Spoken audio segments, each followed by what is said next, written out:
అస్సలాము అలైకుం వరహమతుల్లాహి వబర్కాతు. అనంత కరుణామయుడు, అపార కృపాశీలుడు అయిన అల్లాహ్ పేరుతో. నమాజ్ ప్రార్థనలు మనం ఎందుకు చేస్తాం? తన దాసులు తన కోసం నమాజు చేస్తే, తనను ప్రార్థిస్తే అల్లాహ్ ఎంతో ఆనందిస్తాడు. ఆరాధనల్లో అత్యుత్తమమైన ఆరాధన నమాజ్ లేక ప్రార్థనే. వాటి ద్వారానే ఒక ముస్లిం అల్లాహ్ పట్ల తన భక్తిని, విధేయతను చాటుకుంటాడు. అల్లాహ్ మనల్ని అత్యంత అందమైన ఆకృతిలో పుట్టించాడు. కేవలం పుట్టించి వదిలిపెట్టలేదు. పైగా అత్యుత్తమ జీవన విధానం ఇస్లాం కూడా మనకు తెలియజేశాడు. ఆ మార్గంలో నడిపిస్తున్నాడు. అందుకు కృతజ్ఞతగా మనం అల్లాహ్ కోసం నమాజ్ చేస్తాం, ఆయన్ను ప్రార్థిస్తాం. అల్లాహ్ సన్నిధిలో ఆయన మాటల్లోనే అనగా దివ్య ఖురాన్ పారాయణం చేస్తూనే ఒక ముస్లిం తన అవసరాలను గురించి అల్లాహ్ను అర్థిస్తాడు. తన మనసులో అనుకుంటున్నది వెలిబుచ్చుతాడు.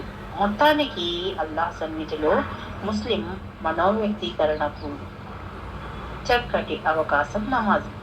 నమాజ్ మనిషికి అల్లాహ్ను, అల్లాహ్ ఆజ్ఞల్ని సదా జ్ఞాపకం ఉంచుకునేలా చేస్తుంది. ఒక ముస్లిం ప్రాపంచికపు పనుల్లో ఎంత తలమునకలై ఉన్నా నమాజు అతన్ని ఏ క్షణాన అల్లాహ్ను మరిచిపోనివ్వదు.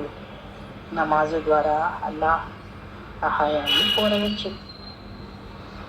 జీవన అంధకారంలో నమాజు ముస్లింకు నిత్య మార్గదర్శనం ఇస్తుంది. ముస్లిం గుండెల్లో అల్లాహ్ పట్ల ప్రేమను, భీతిని నమాజు పటిష్టపరుస్తుంది. దానివల్ల ముస్లిం సన్మార్గంలో నిలకడగా ఉండగలుగుతాడు. అల్లాహ్ నిర్దేశించిన నియమావళిని, ప్రవక్త ముహమ్మద్ సల్లల్లాహు అలైహి వసల్లం బోధించిన పద్ధతులను పాటించడము అతనికి ఎంతో సులువు అయిపోతుంది. నమాజు ప్రార్థనలకు అల్లాహ్ సన్నిధిలో ఎంతో పుణ్యఫలం, సత్కార్యం ఉంటుంది. వాటిని నిక్కచ్చిగా పాటించే దాసులు పాపాలు మన్నించబడుతూ ఉంటాయి. నమాజు వల్ల దాసునికి పరలోకంలో గొప్ప ప్రతిఫలం లభిస్తుంది.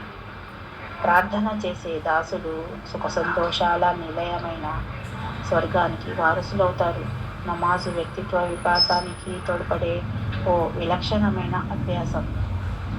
ఈ ఆరాధనను ఉత్తమంగా అంకిత భావంతో మనక పాటిస్తే దీనివల్ల ముస్లింలకు ఎన్నో అమూల్యమైన ప్రయోజనాలు కలుగుతాయి. నమాజ్ వల్ల శారీరక, నైతిక, ఆధ్యాత్మిక లాభాలు ఎన్నో ఉన్నాయి. పరిశుభ్రత, ఆరోగ్యం, క్రమబద్ధత, సమయపాలన, సోదరభావం, సమానత్వం, ఐకమత్యం లాంటి ఎన్నో సుగుణాలు నమాజ్ వల్ల సమాజంలో పెంపొందుతాయి.